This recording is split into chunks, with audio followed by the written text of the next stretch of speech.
और सीधे रुख करते हैं ओडिशा का, जहां प्रधानमंत्री नरेंद्र मोदी इस वक्त पहुंच चुके हैं। ओडिशा के बाड़गढ़ में प्रधानमंत्री पहुंचे हैं, जहां पर वो किसान सम्मेलन को संबोधित करेंगे। और 36 साल के बाद अब प्रधानमंत्री के आज के इस दौरे में जो अगला पड़ाव है वो ओडिशा है, जहां पर वो किसानों के एक बड़े सम्मेलन को संबोधित करेंगे। इस कार्यक्रम में प्रधानमंत्री के अलावा तमाम अन्य लोग भी मौजूद रहेंगे। भाजपा के राष्ट्रीय अध्यक्ष अमित शाह भी इस कार्यक्रम में हैं, तो वहीं कृषि मंत्री राधा मोहन सिंह भी मौजूद हैं। ओडिशा के बड़े नेता और केंद्र में मंत्री पेट्रोलियम मंत्री धर्मेंद्र प्रधान भी इस कार्यक्रम में मौजूद हैं। बड़ी संख्या में यहाँ पर लोग आए हुए हैं, जिनमें से अधिकांश इस इलाके और उड़ीसा के अन्य क्षेत्रों से आए हुए किसान शामिल हैं। और किसानों से संबंधित ये सम्मेलन अपने आप में महत्वपूर्ण है, क्योंकि बीते अगर लगभग 1.5 साल की मोदी सरकार की बात की जाए तो किसानों के बेहतरी के लिहाज से तमाम कदम उठाए गए हैं। और उन कदमों को जनता तक पहुंचाने के लिहाज से प्रधानमंत्री नरेंद्र मोदी वहां पहुंचे हुए हैं और जनता से सीधा संवाद भी स्थापित करेंगे। ये तमाम स्थानीय नेता जो कि उड़ीसा से ताल्लुक़ रखते हैं और भाजपा के इस सम्मेलन के तौर पे इसको देखा जा रहा है। तो अपने आप में एक बड़े कार्यक्रम के तौर पे आज का दिन प्रधानमंत्री के दौरे के दौरान 36 साल के बाद में ये दूसरा बड़ा पड़ाव जो कि उड़ीसा का बाड़गढ़ है, जहाँ पर किसानों के महासम्मेलन को प्रधानमंत्री नरेंद्र मोदी संबोधित करेंगे। अगर उड़ीसा की बात की जाए तो एक बड़ा राज्य जो कि अपने आप में कृषि इलाकों से जुड़ा हुआ है और यहाँ पर खेती और किसानी के लिहाज से ग्रामीण इलाका अपने आप में बड़ी संख्या में मौजूद है। और किसानों की अगर आबादी के लिहाज से बात की जाए तो अपने आप में एक बड़े तौर पर यहाँ पर ग्रामीण इलाके और किसानों की संख्या देखी जा सकती है। और प्रधानमंत्री के अगर उड़ीसा दौरे की बात की जाए तो अब से कुछ दिन पहले ही प्रधानमंत्री एक अन्य कार्यक्रम के तहत उड़ीसा पहुंचे थे और जल्द ही एक और अन्य कार्यक्रम यहाँ पर वो किसान सम्मेलन को संबोधित करने के लिए यहाँ पहुंचे हुए हैं। माननीय प्रधानमंत्री नरेंद्र मोदी जी जिंदाबाद। समस्ते शांत हे। वर्तमान माननीय नरेंद्र मोदी जी को जगन्नाथ धाम रो ये समलेश्वरी माटी रे मुई जुहार करी करी स्वागत करू छे, अभिनंदन जणू छे। ये माटी वीर सुरेंद्र सायर कुलजल सिंह माधव सिंह ये माटी रे संत कवि भीम वही जन्म ग्रहण करते, गंगाधर मेहर जन्म ग्रहण करते। ये पवित्र माटी रे मुई बारंबार तांको अभिवादन जणू छे, अभिनंदन करू छे। तार संगे संगे मुई अनुरोध करबी आमर अंचल आमर राज्यर किछि चाषी सफल चाषी आज आपन को सम्मानित करबा पाई कृतज्ञता ज्ञापन करबा पाई आसिकरी पहुंची छन।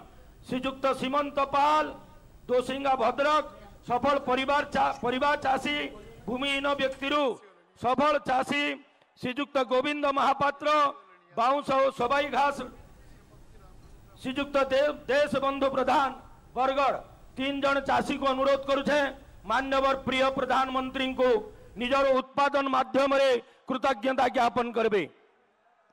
तार संगे संगे भक्तराम भोई मान्यवर प्रधानमंत्री जी आपन जेन योजना आरंभ करथिले, प्रधानमंत्री जीवन ज्योति योजना, प्रधानमंत्री सुरक्षा बीमा योजना, से योजनार लाभ पाइथिबा भक्तराम भोई बोलिया सिकुआ नुआपड़ा जी शारदा रायगढ़ स्वप्नश्री दास रायगढ़ हेमंती बाग रायगढ़ आपण को कृतज्ञता ज्ञापन करुछन, कारण सेमाने आपण आरंभ करिथिबा जीवन ज्योति योजना प्रधानमंत्री सुरक्षा योजनार बीमा 2 लाख लेखा क्षतिपूरण पाई सारिछन एवं निजर आर्थिक जीवन को सुरक्षित रखि पारिछन।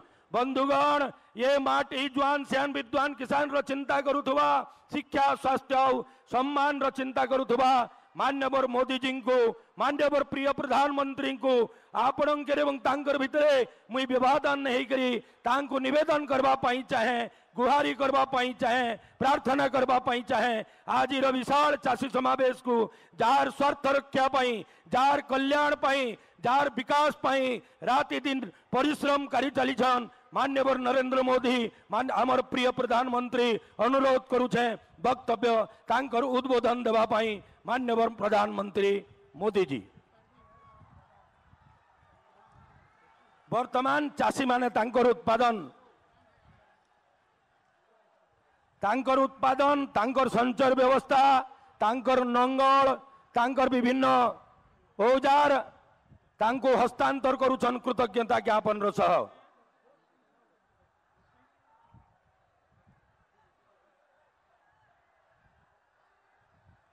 मान्यवर सुरेश पुजारी जी को अनुरोध करबी मां समलेश्वरी प्रतिछवि तांको उपढौकन देवे मान्यवर सुरेश पुजारी।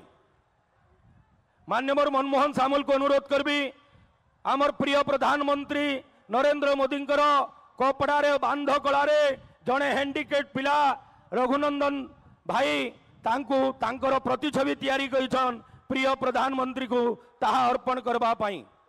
सुरेश पुजारी जी, मनमोहन सामल जी समस्त को अनुरोध करबी।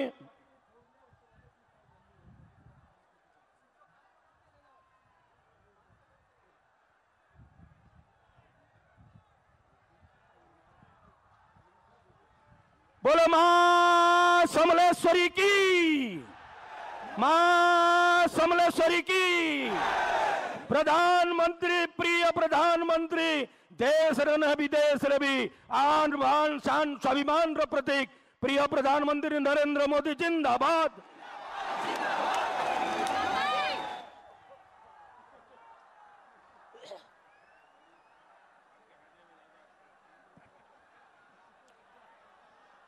वर्तमान सबु अपेक्षार अंत करी मान्यवर प्रिय प्रधानमंत्री मोदी जी को मुई आग्रह करबा पाई चाहे, निवेदन करबा पाई चाहे, निजर वक्तव्य उपस्थापित करबा पाई।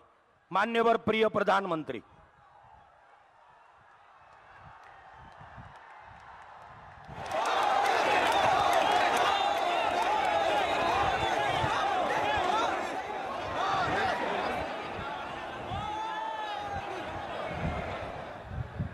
मंच पर विराजमान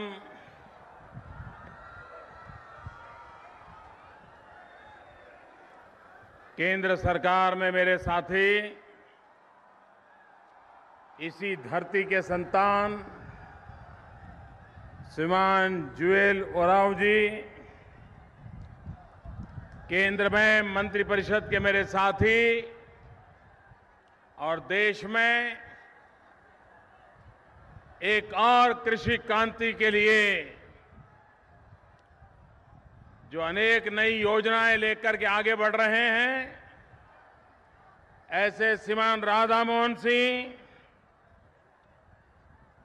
केंद्र में मंत्रिपरिषद के मेरे साथी, इसी धरती के संतान श्रीमान धर्मेंद्र प्रधान जी, ओडिशा के पूर्व मुख्यमंत्री श्रीमान गिरिधर गोमांग जी, भारतीय जनता पार्टी के राष्ट्रीय महासचिव श्रीमान अरुण सिंह, हमारे नवनिर्वाचित प्रदेश के नए अध्यक्ष श्रीमान बसंत पांडा जी,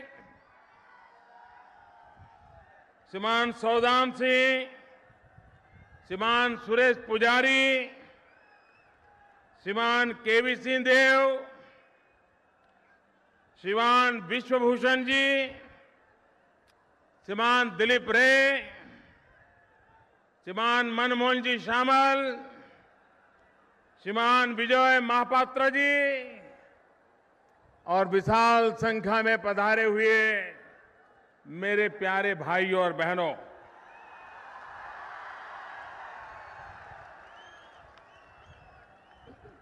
जय जगन्नाथ।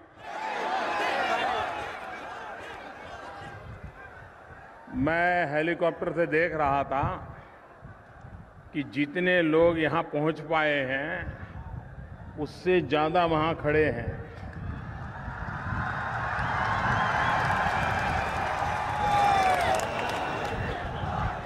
ऐसा जनसागर मैं कल्पना नहीं कर सकता हूं।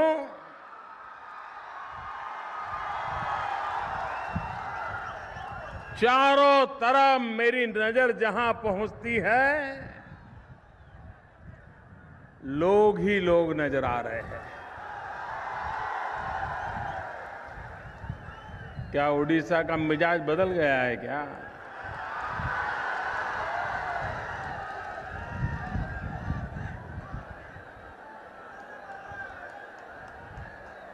मैंने सुना कि हमारे यहाँ के मुख्यमंत्री जी कुछ समय पहले इस इलाके में आए थे। मैं उनका आभारी हूं, मेरे कार्यक्रम का प्रचार किया।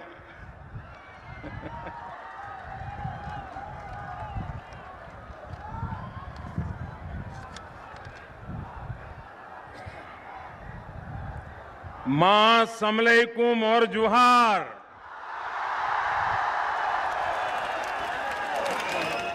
आपन मानन को भी मोर जुहार। वीर सुरेंद्र राय, कुंजेल सिंह, बिरसा मुंडा, रेंडो मांझी, गंगाधर मेहर, संत भीम भोई, मान को जन्म दे थी बा, मां मोटी को भी मोर जुहार।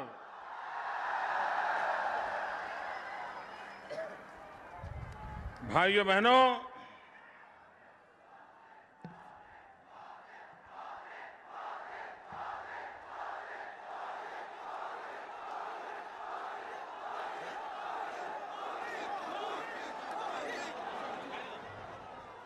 आज मैं सुबह छत्तीसगढ़ में था।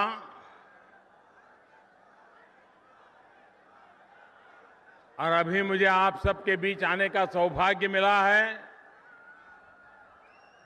मैं कुछ दिन पहले भी उड़ीसा आया था।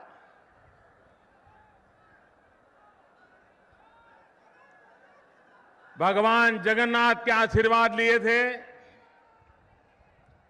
और प्रधानमंत्री बनने के बाद बार बार इस धरती को नमन करने के लिए आने का मेरा मन करता है।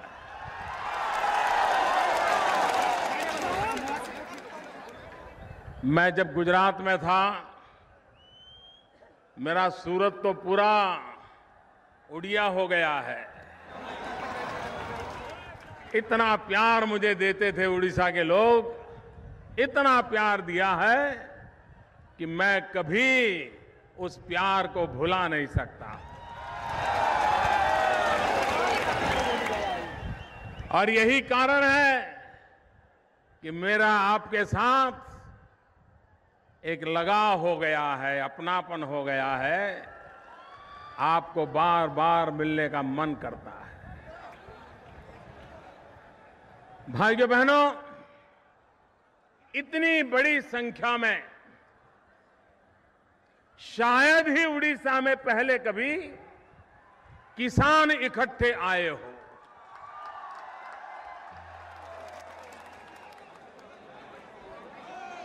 सालों से उड़ीसा का एक स्वभाव रहा है, यहां के लोगों का स्वभाव रहा है, जो चलता है चलने दो भाई, जो होता है होने दो, मुसीबत है तो भाई पता नहीं भगवान रूठ गया है। लेकिन अब उड़ीसा का जवान जो है, वो जवान भी जग गया है, जवान के सपने भी जग गए हैं और जवान के इरादे भी जग गए हैं। और इसलिए अब उड़ीसा का जवान चलता है चलने दो, होता है तो ठीक है, नहीं होता है तो ठीक है, उस मिजाज से काम करने के लिए तैयार नहीं है। उड़ीसा के नौजवान को भी लगता है कि हिंदुस्तान के अन्य राज्यों की तरह मेरा उड़ीसा भी आगे बढ़े, मेरा उड़ीसा भी विकास करे। भाइयों बहनों, जिस राज्य में अपरंपार प्राकृतिक संपदा हो, परमात्मा ने जितना दे सकते हैं दिया हो, लेकिन उसके बावजूद भी उस इलाके के लोग गरीब हैं तो चिंता जरा ज्यादा होती है। मैं हैरान हूं, पूरे हिंदुस्तान में उत्तर प्रदेश के बाद किसी एक प्रदेश के पास सबसे ज्यादा अगर पानी है तो उस प्रदेश का नाम उड़ीसा है। यहां की धरती भी पानीदार है, यहां के लोग भी पानीदार है, पर पता नहीं क्या कारण कि गरीबी हमारा पीछा नहीं छोड़ती है। भाइयों बहनों, यहां की हमारी महानदी, यहां की हमारी गोदा नदी, यहां की हमारी ब्राह्मणी, हमारी बैतरनी, न जाने अनगिनत नदियां, ऐसा पानी का भंडार है कि उड़ीसा अगर चाहे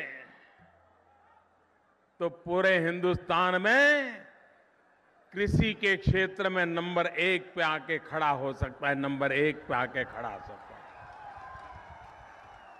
ये ताकत है यहां। और इसलिए भाइयों बहनों,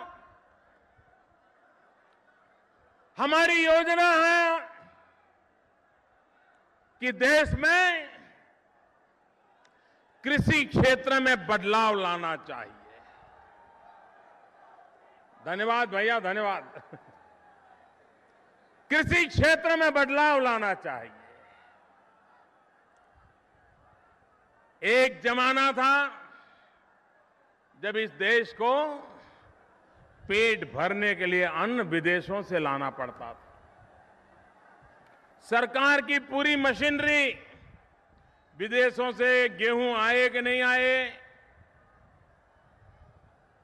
पोर्ट पर गेहूं पहुंचे कि नहीं पहुंचे, वहां से गेहूं को देश भर में ले जाने का प्रबंध हुआ कि नहीं हुआ, राज्यों की और केंद्र की आधी सरकार उसी काम में लगी रहती थी। वैसे भी दिन थे, लेकिन जब लाल बहादुर शास्त्री ने देश के किसानों को आह्वान किया, जय जवान जय किसान का मंत्र दिया और देश के किसानों को कहा अब हिंदुस्तान के नागरिकों का पेट हिंदुस्तान का किसान भरेगा, और ये मेरे देश के किसानों ने ऐसी मेहनत की कि आज हिंदुस्तान को बाहर से अनाज मंगवाना नहीं पड़ रहा है।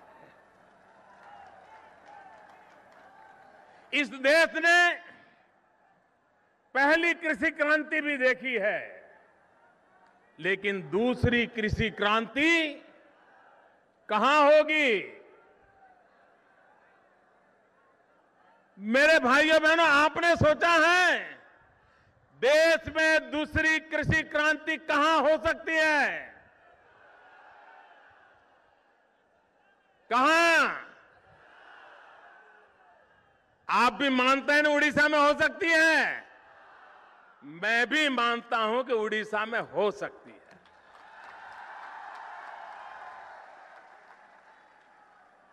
भारत का मानचित्र देखो तो हम देखते हैं पश्चिम का हिंदुस्तान, पश्चिम के हिंदुस्तान में केरल है, कर्नाटक है, गोवा है, महाराष्ट्र है, गुजरात है, राजस्थान है, हरियाणा है, पंजाब है, दिल्ली है। आपने देखा होगा इस इलाके में बहुत सारी आर्थिक विकास के काम होते हैं, आर्थिक प्रगति के अनेक काम होते हैं। देश भर से लोग भी रोजी रोटी कमाने के लिए इस इलाके की तरफ जाते हैं। लेकिन भारत का पश्चिमी छोर, जिसमें पूर्वी उत्तर प्रदेश है, उड़ीसा है, बिहार है, पश्चिम बंगाल है, आसाम है, नॉर्थ ईस्ट के राज्य हैं, उस इलाके में हमें आर्थिक गतिविधि कम नजर आती है। अगर भारत मां, उसका एक इलाका तो समृद्ध हो, लेकिन दूसरा इलाका अगर समृद्धि से वंचित रह जाए तो भारत माता कभी समृद्ध बन सकती है क्या? बन सकती है क्या? तो भारत माता तो तभी समृद्ध होगी जब उसका पूरब और पश्चिम दोनों समृद्ध हो। और इसलिए भाइयों बहनों, हमारी सरकार का इरादा है कि भारत का पूर्वी छोर उड़ीसा हो, छत्तीसगढ़, झारखंड हो, पूर्वी उत्तर प्रदेश हो, बिहार हो, पश्चिम बंगाल हो, आसाम हो, नॉर्थ ईस्ट हो, वहां पर आर्थिक गतिविधि बढ़ानी चाहिए। और यहां पर सबसे ज्यादा प्राकृतिक संपदा है, सबसे ज्यादा पानी है, विपुल मात्रा में जमीन है, मेहनत करने वाला किसान है। अगर इस इलाके में कृषि को आधुनिक बनाया जाए तो हिंदुस्तान में दूसरी कृषि क्रांति भारत के पूर्वी छोर में होगी, उड़ीसा, बिहार, पश्चिम बंगाल, आसाम में होगी। और इसलिए भाइयों बहनों, हम कृषि क्षेत्र को बढ़ावा देने के लिए प्रयास कर रहे हैं। उड़ीसा की तो हालत यह है कि पानी इतना है कि थोड़ी सी भी बाढ़ आ जाए तो भी सारी फसल नष्ट हो जाती है। अगर बारिश ना आए तो कुछ इलाके में सूखा पड़ जाता है, और साइक्लोन आ जाए तो आधे से अधिक उड़ीसा, उसकी सारी फसल बर्बाद हो जाती है। भाइयों बहनों, कोई वर्ष ऐसा नहीं जाता कि जहां हमारे देश में किसी न किसी भाग पर प्राकृतिक संकट ना आता हो, किसान को मुसीबत ना आती हो। और इसलिए किसान को इस संकटों से बचाना, किसान की प्रगति उस दिशा में प्रयास करना, उस पर हमने बल दिया है। भाइयों बहनों, 2022 आज से 6 साल के बाद 2022 में भारत की आजादी को 75 साल हो जाएंगे। हमें आजाद हुए 75 साल होने वाले हैं। क्या हमारे देश के महापुरुषों ने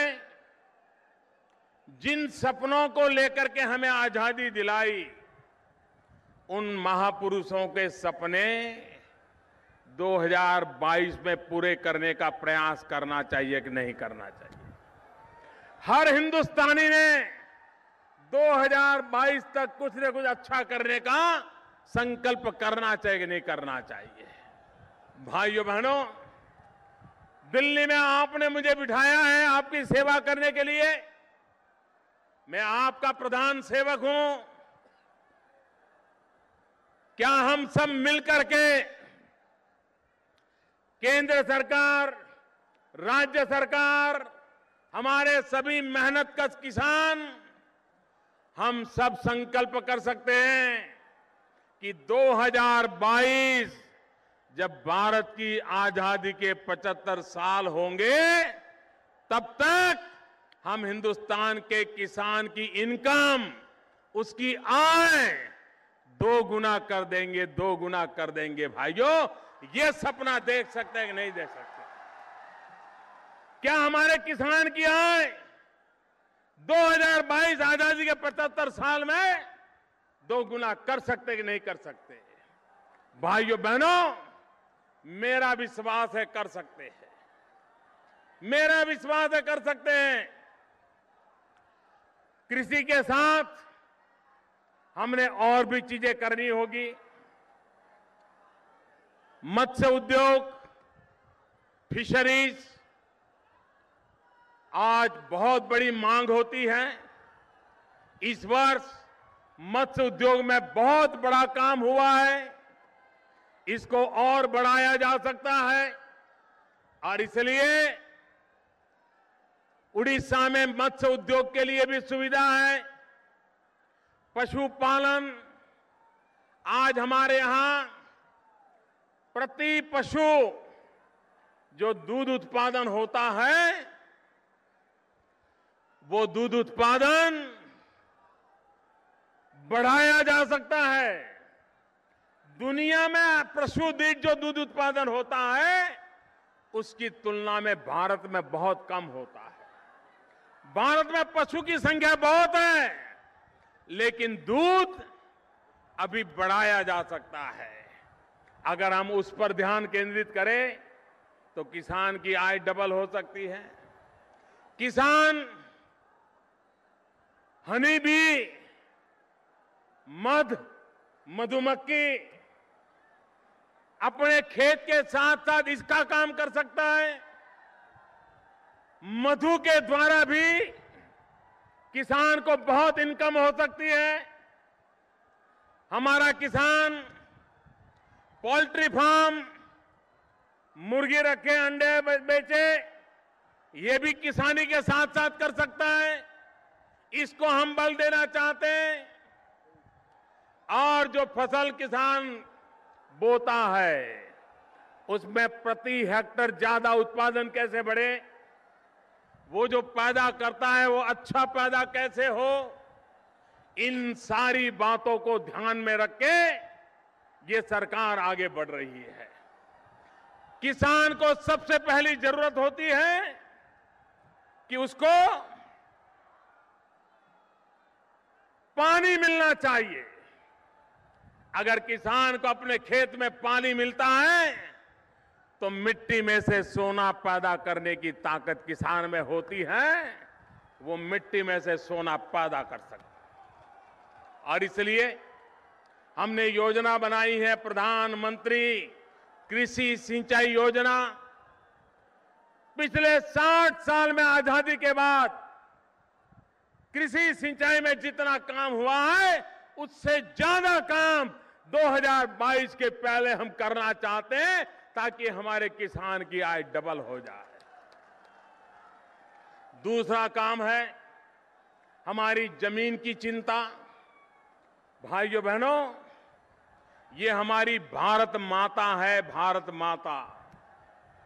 अगर वो अपना रसकस छोड़ देगी तो हम उसके संतान भूखे मर जाएंगे।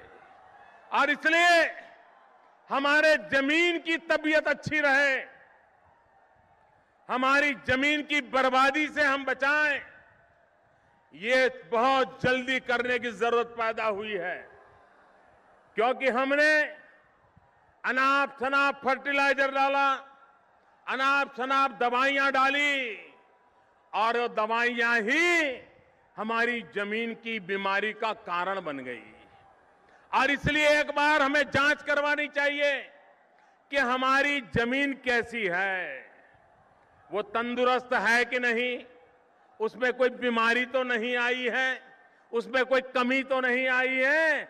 और इसलिए मेरे भाइयों बहनों, जैसे मनुष्य का हेल्थ कार्ड होता है, वैसे ही हमने जमीन का सॉइल हेल्थ कार्ड का योजना लागू किया है।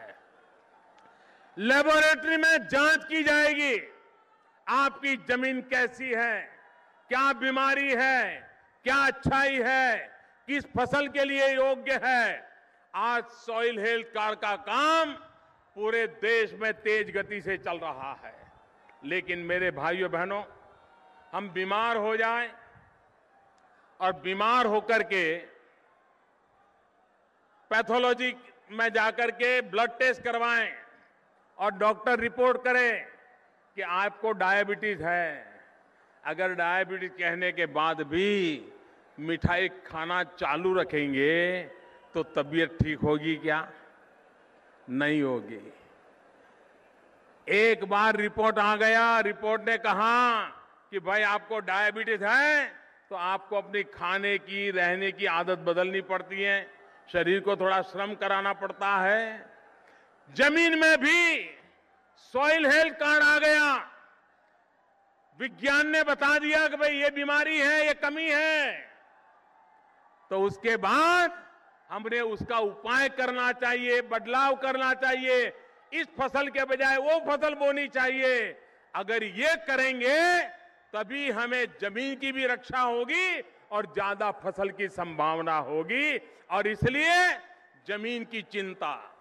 दूसरी बात, हमारा जो फसल का चक्र होता है, उस फसल के चक्र में अगर बीच में हम दलहन की खेती करते हैं तो हमारी जमीन को एक नई मजबूती मिलती है, नाइट्रेट्स मिलते हैं, न्यूट्रिएंट्स मिलते हैं। और इसलिए मेरे भाइयों बहनों, आवश्यकता है कि वैज्ञानिक तरीके से फसल चक्र के बीच में कभी हम दलहन की भी खेती करें। ये प्रयोग करने से क्या होता है कि जो हम परंपरागत खेती के उपाय कर करके अटके पड़े हैं, उससे हम बाहर आ सकते हैं। खेती में भी मैं हर किसान को कहता हूं, हमने 3 हिस्से करने चाहिए खेती में। 1/3 हमारी किसानी, 1/3 हमारे खेत की सीमा पर, जहां दूसरे खेत से सीमा सटी हुई है, वहां टिम्बर की खेती, ऐसे पेड़ों की खेती जिससे टिम्बर मकान बनाने के अंदर काम आता है, फर्नीचर बनाने में काम आता है। आज देश अरबों खरबों रुपयों का टिम्बर विदेशों से लाता है। अगर मेरा किसान अपने खेत के किनारे पर टिम्बर की खेती करे तो जब घर में बेटी पैदा हुई हो, शादी करने का समय होगा, 3-4 पेड़ बेच देगा, बेटी की शादी का खर्चा निकल जाएगा। ये ताकत होती है। और 1/3 पशुपालन करे, मधुमक्खी का करे, या पोल्ट्री फार्म करे, या फिशरीज करे। ऐसे किसानी को 3 खंभों पे खड़ा करना चाहिए। और उसके लिए राज्य सरकारों को, भारत सरकार की तरफ से किसानों को हर प्रकार की मदद पहुंचाने का प्रयास होता है। जो राज्य सरकारें सक्रिय हैं, जागरूक हैं, वो उसका भरपूर फायदा उठाती है। मैं अभी मध्य प्रदेश गया था 2 दिन पहले।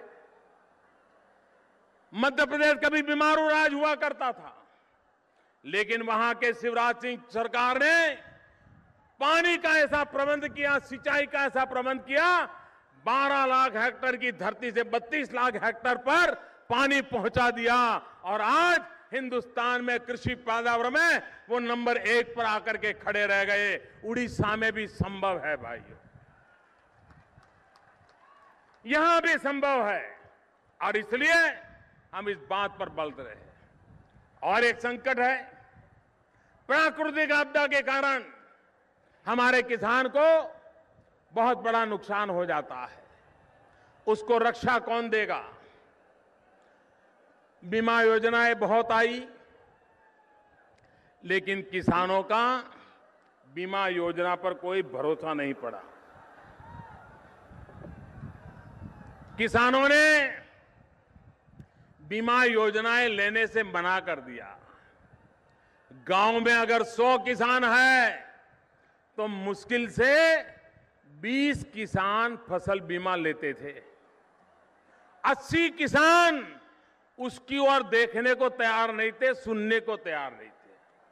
और ये 20 लोग भी धीरे धीरे भाग जाते थे। उनको लगता था ये तो पैसे तो जाते हैं, लेकिन मुसीबत के समय कुछ आता नहीं है। भाइयों बहनों, मैं गुजरात में मुख्यमंत्री था तो किसान लगातार फसल बीमा के लिए शिकायत करते थे। मैं जब दिल्ली आया तो मैंने सोचा कि इस पर गंभीरता से विचार करना चाहिए और समस्या का समाधान करना चाहिए। मैंने किसानों से बातचीत की, सरकारों से बातचीत की, बीमा कंपनियों से बातचीत की, वैज्ञानिकों से बातचीत की, लगातार चर्चा करता रहा। उसकी कमियां कैसे दूर करूं, इसी पर लगा रहा। और भाइयों बहनों, आज मुझे खुशी है, इतना मंथन करके, इतनी सलाह मशवरा करके, छोटे से छोटे किसान के भी विचारों को सुनने के बाद अब जो प्रधानमंत्री फसल बीमा योजना बनी है, अभी तक किसी ने इसकी आलोचना नहीं की है। हर किसी ने इसका स्वागत किया है। विरोधियों ने भी स्वागत किया, हमारे टीकाकारों ने स्वागत किया, किसानों ने स्वागत किया, राज्य सरकारों ने स्वागत किया। भाइयों बहनों, उस प्रधानमंत्री फसल बीमा योजना को आज हिंदुस्तान के कोने कोने में स्वागत हो रहा है। भाइयों बहनों, लेकिन मुझे सिर्फ स्वागत हो इतने से समाधान नहीं होगा, इतने से संतोष नहीं होगा। आपने वाहवाही कर दी इसलिए मैं चैन से बैठ जाऊं, ये मोदी का स्वभाव नहीं है। और इसलिए भाइयों बहनों, मुझे पहला एक काम करना है। आप मेरी मदद करोगे? सबके सब बताओ, करोगे मदद? सब मदद करोगे? पक्का मदद करोगे? देखिए, अब तक 100 में से सिर्फ 20 किसान फसल बीमा लेते थे। क्या हम मेहनत करके उसको अभी 50 तक भी पहुंचा सकते हैं क्या? 100 में से कम 50 लोग तो बीमा लेंगे हमारे गांव में, ये हम कर सकते हैं क्या? क्या मेरी मदद करोगे? मेरी बात पहुंचाओगे? किसानों को समझाओगे? देखिए, ये फसल बीमा का मामला ऐसा है कि जितने किसान ज्यादा फसल बीमा लेंगे उतना भारत सरकार की खजाने से पैसा ज्यादा जाएगा। तो सरकार का तो हित इसी में होता है। सरकार तो यही कहेगी कि कम लोग बीमा लो ताकि सरकारी खजाने से पैसा न जाए। लेकिन मैं तो किसानों के लिए जीता हूं, किसानों के लिए कुछ करना चाहता हूं, इसलिए सामने से कहता हूं कि बीमा लो। अरे दिल्ली की तिजोरी से पैसा जाएगा तो जाएगा, किसान के ही तो काम आने वाला है।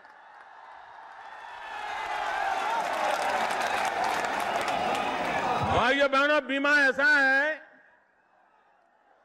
कि अगर आप 600 रुपया अगर प्रीमियम देना पड़ता है किसान को, तो भारत सरकार को 6,000 रुपया देना पड़ेगा। आप अगर 600 रुपया देना पड़ेगा तो भारत सरकार को 6,000 रुपया देना पड़ेगा। और अगर नुकसान हो गया और आपका बीमा मंजूर हो गया तो 600 रुपये में आपको 30,000 रुपये का बीमा मिल जाएगा। 30,000 रुपये। पहले ऐसा नहीं था। भाइयों बहनों, पहले एक और मुसीबत थी कि किसान फसल बीमा का प्रीमियर भांति भांति का रहता था। मुझे बताया गया उत्तर प्रदेश के कुछ इलाकों में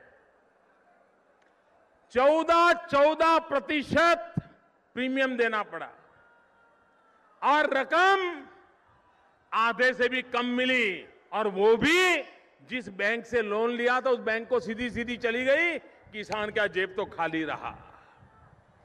ये कमियां हमने दूर कर दी है। भाइयों बहनों, अब किसान बीमा लेगा तो जितने का बीमा लेगा, अगर नुकसान हुआ तो पूरे का पूरा दाम उसको मिल जाएगा। बैंक से लोन लिया हो तो भी मिलेगा, नहीं लिया तो भी मिलेगा। ये पहले नहीं था। भाइयों बहनों, पहले किसान अच्छी मौसम हो जाए, बारिश अच्छी हो जाए, समय पर हो जाए और ढेर सारी फसल पैदा हो जाए, बिल्कुल 100% पक्का, और खेत के अंदर फसल काट करके सारा ढेर किया हो धान का। अब किसान इंतजार करता हो कि किसी का ट्रैक्टर लाएंगे और उठा करके मंडी में ले जाएंगे, और इतने में आया अचानक बारिश आ जाए, इतने में अचानक नुकसान हो जाए तो किसान को फसल बीमा नहीं मिलता था। भाइयों बहनों, इस फसल बीमा योजना में हमने व्यवस्था की है कि धान पकने के बाद, फसल कटने के बाद खेत में अगर ढेर किया हुआ है और 14 दिन के भीतर भीतर कोई आपत्ति आ गई और उस ढेर का नुकसान हो गया तो किसान को फसल बीमा मिलेगा उसके पैसे मिलेंगे। भाइयों बहनों, पहले तो क्या था कि एक 25-30 गांव के बीच में हिसाब किताब रहता था। 10 गांव में सूखा पड़ गया, 20 गांव में सूखा नहीं पड़ा, तो सरकार हिसाब लगाती थी कि सबका तो एवरेज ठीक हो गया, तो 10 वालों को कुछ नहीं मिलता था।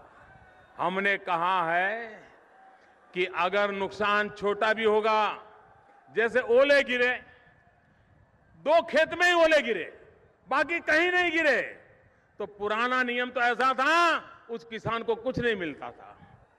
हमने तय किया कि छोटे से इलाके में भी ओले गिरे और 1 या 2 किसान का भी नुकसान हो गया, तो भी उस नुकसान को नुकसान माना जाएगा, उसको फसल बीमा दिया जाएगा।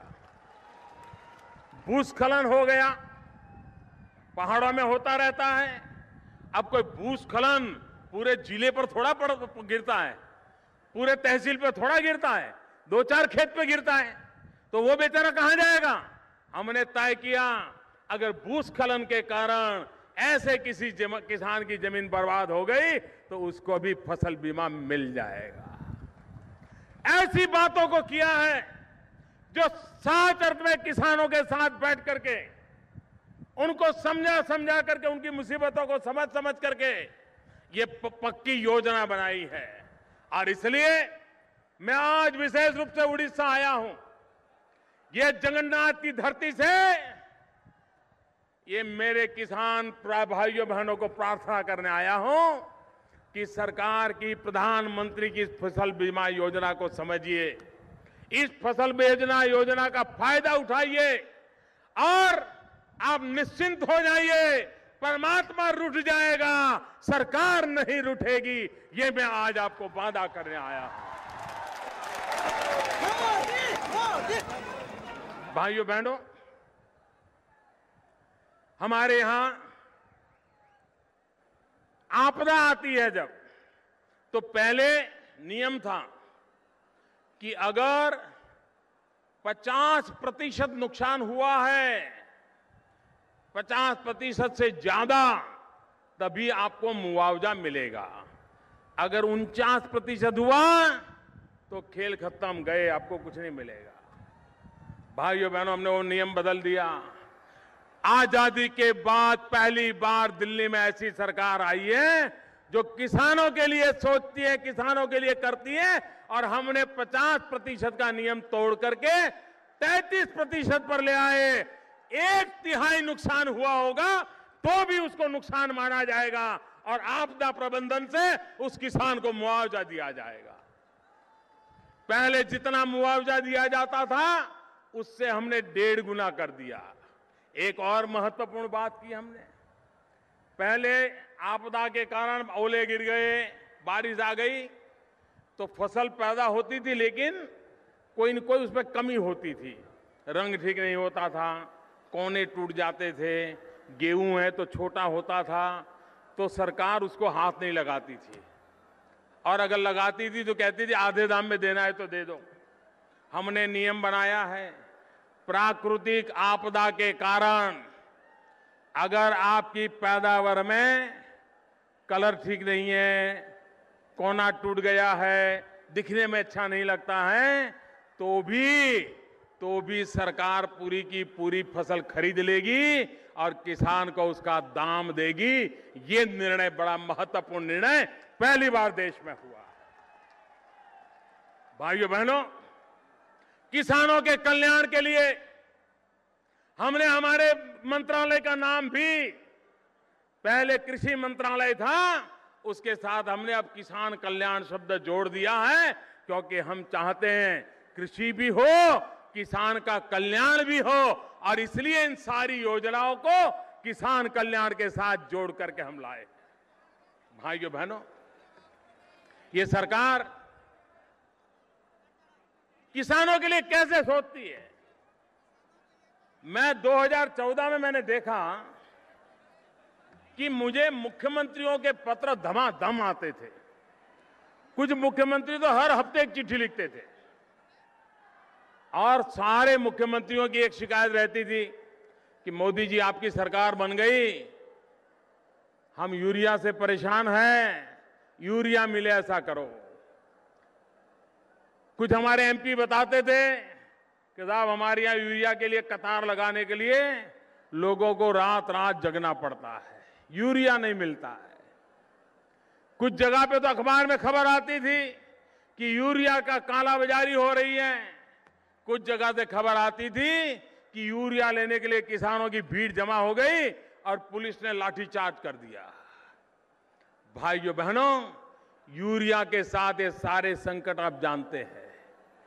पहली बार 2015 में एक भी मुख्यमंत्री ने मुझे यूरिया के लिए चिट्ठी नहीं लिखी है, एक भी एमपी ने यूरिया के लिए शिकायत नहीं की है, एक भी जगह पे यूरिया की कालेबाजारी का खबर नहीं आया है, एक भी जगह पर यूरिया लेने आए किसानों पर लाठीचार्ज नहीं हुआ है। क्यों? हमने यूरिया की नीति में बदल कर दिया। यूरिया का उत्पादन देश आजाद होने के बाद सबसे ज्यादा यूरिया का उत्पादन इस सरकार के समय हुआ है और काले बाजारी करने वालों की हिम्मत इस सरकार में नहीं है किसी की। लोगों को लगता है भाई अभी मोदी है तब तक ठहरो, भूखे मरेंगे लेकिन कुछ गलती नहीं करेंगे, मूड बना है। भाइयों बहनों, हमने यूरिया में एक बड़ा महत्वपूर्ण निर्णय किया। हमने यूरिया में निर्णय किया कि अब नीम कोटिंग यूरिया होगा। क्योंकि यूरिया क्यों नहीं मिलता था? क्योंकि यूरिया सब्सिडाइज होता था तो केमिकल फैक्ट्री वाले यूरिया चोरी कर जाते थे। ट्रकें भर भर के केमिकल फैक्ट्री में चला जाता था और सस्ते में वो अपना केमिकल बनाने के लिए उसका उपयोग करते थे, किसान के पास जाता ही नहीं था। अब नीम कोटिंग करने के कारण 5 ग्राम यूरिया भी किसी केमिकल फैक्ट्री को काम नहीं आएगा। वो खेती के सिवाय कहीं काम ही नहीं आ सकता है। ऐसी व्यवस्था कर दी है, इसलिए यूरिया की चोरी अटक गई। और भाइयों बहनों, ये आजकल आपने देखा होगा सुबह शाम मेरे पर तूफान चलता रहता है। कुछ लोग लगे रहते हैं, एक तो बेचारे पचा नहीं पा रहे कि मोदी प्रधानमंत्री बन कैसे गया, एक चाय वाला देश का प्रधानमंत्री बन कैसे गया, इनके गले नहीं उतरता है। दूसरा, मैंने कुछ चीजें ऐसी की है इसके कारण इन लोगों को बहुत परेशानी है। मुझे बताइए, ये यूरिया का नीम कोटिंग हुआ तो केमिकल वालों के यहां जो चोरी होती थी तो उनको मोदी पे गुस्सा आएगा कि नहीं आएगा? मोदी के खिलाफ कुछ भी होगा तो उसको वो मदद करेंगे कि नहीं करेंगे? हो हल्ला चलाएंगे कि नहीं चलाएंगे? चलाएंगे। पहले विदेशों से धन आता था, कुछ एनजीओ को हमने कहा भाई आए भले आए, हिसाब तो दो। हमने हिसाब मांगना शुरू किया तो वो सारे इकट्ठे हो गए, मोदी को मारो, मोदी को मारो, हमसे हिसाब मांग रहा है। मुझे बताइए भाई, देश में अंदर आने वाले पैसों का हिसाब मिलना चाहिए नहीं मिलना चाहिए? पाई पाई का हिसाब मिलना चाहिए नहीं मिलना चाहिए? अगर विदेशों से धन आता है तो धन कहां खर्च किया वो देश को पता होना चाहिए नहीं होना चाहिए? कानून में लिखा हुआ है। लेकिन जब से हमने हिसाब मांगना शुरू किया तो ये सारे इकट्ठे हो गए और सुबह शाम षड्यंत्र करते हैं कि मोदी को कैसे खत्म किया जाए, मोदी सरकार को कैसे हटाया जाए, मोदी की बेइज्जती कैसी की जाए। लेकिन मेरे प्यारे भाइयों बहनों, आपने मुझे चुना है इन बीमारियों से देश को बाहर लाने के लिए और मैं इस काम को कर रहा हूं। मुझ पर जितनी बितनी होगी बितने दो, लेकिन आपने मुझे जो काम दिया है उस रास्ते से मैं चलित होने वाला नहीं हूं, रुकने वाला नहीं हूं, थकने वाला नहीं हूं और झुकने का तो सवाल ही नहीं उठता है। भाइयों बहनों, मैं जानता हूं परेशानियां किस बात की हो रही है, मैं जानता हूं क्या चूभता है इन लोगों को, लेकिन देश को लूटने नहीं दिया जाएगा, देश को बर्बाद नहीं होने दिया जाएगा। और इसलिए भाइयों बहनों, हम यूरिया का नीम कोटिंग किया, कुछ लोगों को परेशानी होगी, लेकिन मेरे देश के कोटि कोटि किसानों का भला होगा। और नीम कोटिंग से दूसरा भी फायदा है, गांव की गरीब महिलाएं अगर ये नीम के जो फल होते हैं, खली होती हैं, उसको अगर इकट्ठा कर दें तो अब बहुत बड़ा बाजार मिलने वाला है, क्योंकि नीम कोटिंग करने के लिए नीम के पेड़ का जो तेल निकलता है उसकी जरूरत पड़ती है। गांव को एक नया उद्योग मिल सकता है। और दूसरा, नीम कोटिंग वाला यूरिया डालने से जमीन को नुकसान कम होता है। जमीन को अगर पहले 10 किलो यूरिया की जरूरत पड़ती थी तो नीम कोटिंग से 7 किलो से चल जाता है। और इसलिए ये नीम कोटिंग से किसान का भी भला होने वाला है। इन दिनों हम startup India, stand up India की बात करते हैं। कुछ लोगों को लगता है कि Modi startup India, stand up India की बात करता है, मतलब ये तो बेंगलोर, हैदराबाद के लिए करता है। जी नहीं, ये startup India, stand up India Hindustan के गांवों में भी हो सकता है। मैं नौजवानों को उदाहरण देता हूं। आपके उड़ीसा में चावल की खेती होती है, पैडी पैदा होती है, उसका जो छिलका होता है, उसका जो तेल निकलता है, आज वो दुनिया में खाने के लिए उत्तम तेल माना जाता है।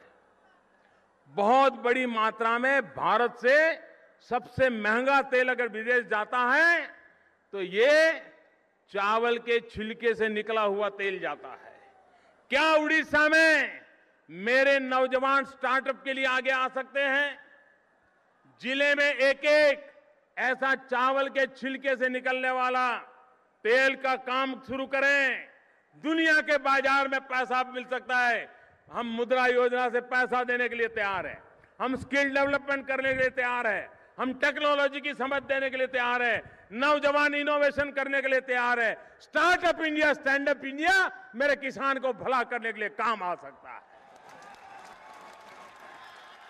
तो भाइयों बहनों, ऐसी अनेक विविध योजनाओं को लेकर के, चाहे पाक फसल बीमा योजना, आज मेरे देश के किसानों को सुरक्षा देने के लिए मैं लेके आया हूं।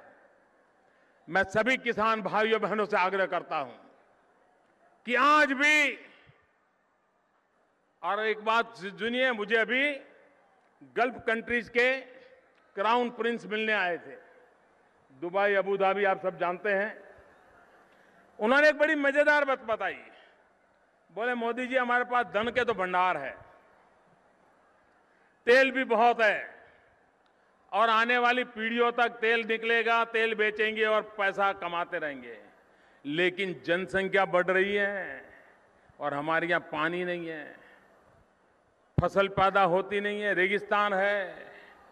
हम सब लोग आने वाले दिनों में हिंदुस्तान की तरफ देख रहे हैं कि हिंदुस्तान के किसान जो पैदा करेंगे उसी से हमारे गल्फ कंट्रीज के देशों के लोगों का पेट भरेगा। मेरे किसान भाइयों बहनों, दुनिया का बाजार आपका इंतजार कर रहा है। दुनिया के देशों का पेट भरने का काम आज मेरा देश का किसान कर सके, ऐसी संभावनाएं नजर आ रही है। और इसलिए मैं कृषि क्षेत्र को आगे बढ़ाना चाहता हूं, किसान को ताकतवर बनाना चाहता हूं, और मेरे देश के किसान की ताकत से मेरा देश मजबूत होने वाला है, ये मुझे पूरा भरोसा है। आप सब लाखों की तादाद में आए, मैं देख रहा हूं इतनी बड़ी भीड़ और इतना प्यार, मुझे किसान का भविष्य उज्जवल नजर आ रहा है। भाई, प्रधानमंत्री फसल बीमा योजना का उज्जवल भविष्य नजर आ रहा है। मैं फिर एक बार आप सबको बहुत बहुत शुभकामनाएं देता हूं, और जय जवान जय किसान का मंत्र लेकर के हम आगे बढ़े, यही मेरी प्रार्थना। जय जगन्नाथ, जय जगन्नाथ, जय जगन्नाथ। माननीय प्रधानमंत्री को आम दल तरफ समस्त तरफ और जिते चाषी आछंती समस्त तरफ धन्यवाद। मंचरे जो मैंने उपस्थित होती भी धन्यवाद। जिते लोक बहुत दूर दूरांतर पाखर आसिले से भी धन्यवाद, एवं गणमाध्यम को धन्यवाद, प्रशासन को धन्यवाद, पुलिस प्रशासन को धन्यवाद, मां समलेश्वरी को भी धन्यवाद। मां समलेश्वरी की